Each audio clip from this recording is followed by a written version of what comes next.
Are you ready to step away from the noise of the world, the constant stream of notifications, the frenzy of consumption, and the never-ending rush, and embark on a journey toward the heart of silence and the search for meaning? Modern life constantly promises us more. More money, more success, more possessions. But have you ever considered how less can actually be more? The profound spiritual richness that comes from speaking less, consuming less, and living simply. Today, we step behind the walls of a monastery into a world we are curious about, a world whose doors are closed to most of us. What does it mean to be a monk today? In an age dominated by smartphones and the internet, is it possible to live according to thousand-year-old rules? We will discover the answer together. Don't forget to subscribe and like. Everything begins with a call. We might call this an inner restlessness, a search for meaning, a deep spiritual thirst. The monastic candidate is someone who realizes that worldly life does not fully satisfy them. This is not an escape, but a search. So can anyone who wants to become a monk immediately? No. The process involves much longer and deeper self-criticism than we might imagine. Postulancy, the first stage. The person comes to a monastery as a guest. During this period, which lasts from a few months to a year, they experience monastic life. The goal here is for both the candidate and the monastery to get to know each other.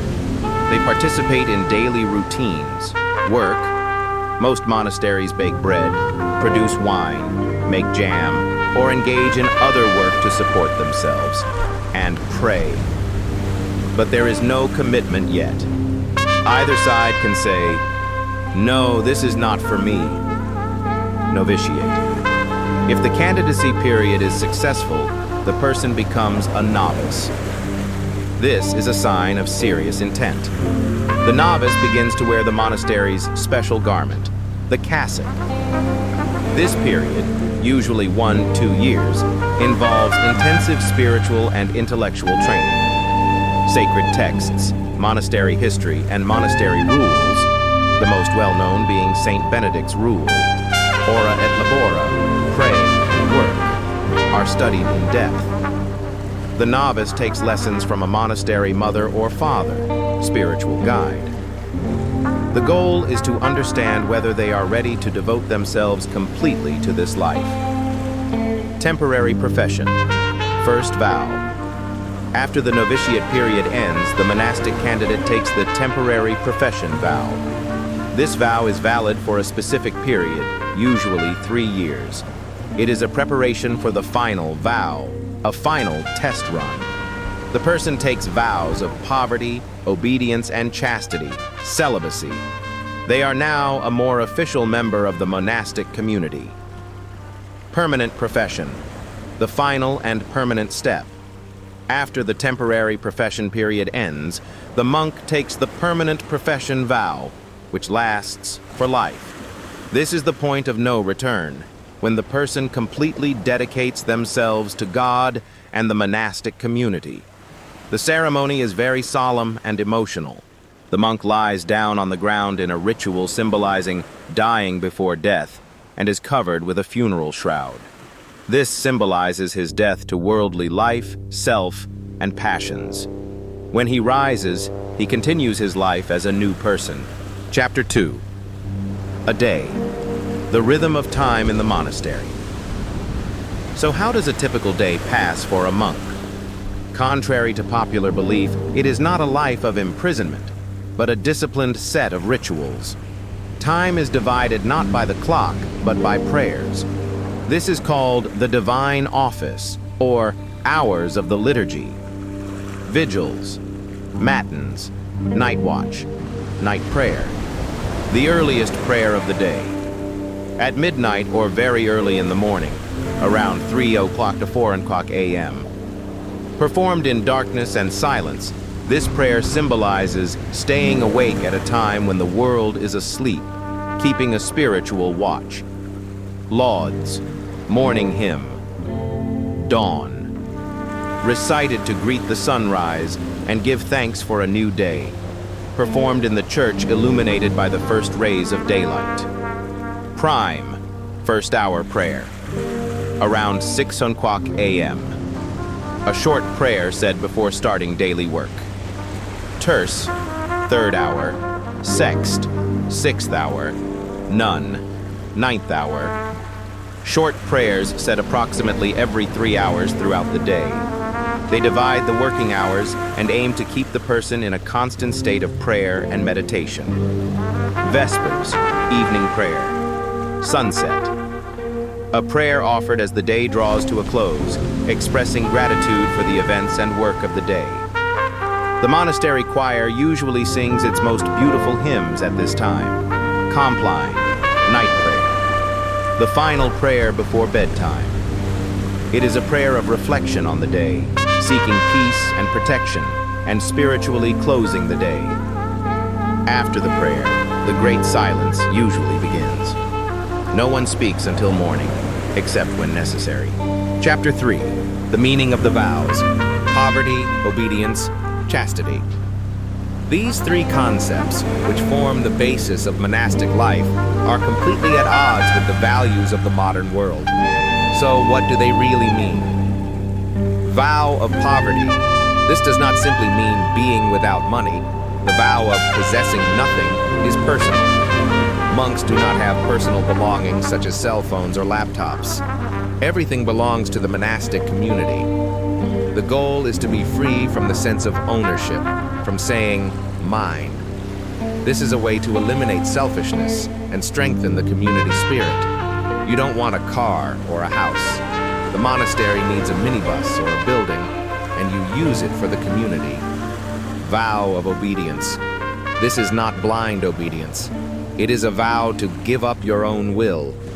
The monk puts the good of the community and the guidance of the abbot, the spiritual leader of the monastery, before his own ego, desires, and plans. He does not decide for himself what work to do or where to go. This is a deep spiritual discipline that leads the person to humility and service. Vow of chastity, celibacy. This does not only mean sexual abstinence. It is a broader concept. It is the decision to focus love on a single point, on God. It is to channel all energy and love towards a spiritual goal. They do not start families because they see all humanity and the monastic community as their own family. Chapter 4, Monasteries in the Modern Age, Technology and Relationships with the Outside World. What about the 21st century? How do monasteries survive in the age of the internet, smartphones, and global communication? The answer, with a carefully balanced approach. Most monasteries are not completely cut off from the world. They may have their own websites and social media accounts, usually managed by one person on behalf of the community. They can sell their products, honey, wine, liqueur, jam, handicrafts, online. They welcome guests and people on spiritual quests. However, the use of technology is subject to strict rules. Personal smartphones are generally prohibited. A shared computer may be used for work, orders, communication. The goal is for technology to remain a tool for service, not become a distracting element. A monk's primary work is prayer and introspection, not spending hours in front of a screen. Their relationship with the outside world is based on hospitality. Many monasteries operate guest houses for people seeking spiritual retreat. This is the monastery's gateway to the world. Monks engage in limited and meaningful conversations with these guests and guide them. Chapter 5, Dispelling a Myth, An Unhappy and Gloomy Life. From the outside, this life may seem rigid, devoid of love, and even gloomy. But the reality is quite the opposite. Almost all interviews with monks speak of deep inner peace, pure joy, and a meaningful existence. For them, the monastery is not a prison, but a place of freedom. They are liberated from worldly concerns, rent, career, social status, what to wear, whether they will be liked. This provides tremendous mental relief. They have learned to derive deep pleasure from simple things: a sunrise, a flower blooming, the smell of delicious bread. The community is a family. There is a deep bond of brotherhood among them. They support each other in daily tasks, in prayer, in silence. This provides a strong sense of belonging. What does this tell us? The monk's life holds a universal set of lessons for all of us. Perhaps not all of us will retreat to a monastery, but there is much we can borrow from their philosophy. Silence breaks. Even if only for 5 minutes during the day, immerse yourself in silence, away from all screens and noise. Gratitude, waking up every morning and being grateful for the simplest things we have: health, a bed, clean water. Mindful work. Doing our work not just to earn money, but to give it meaning, to provide a service. Reducing consumption.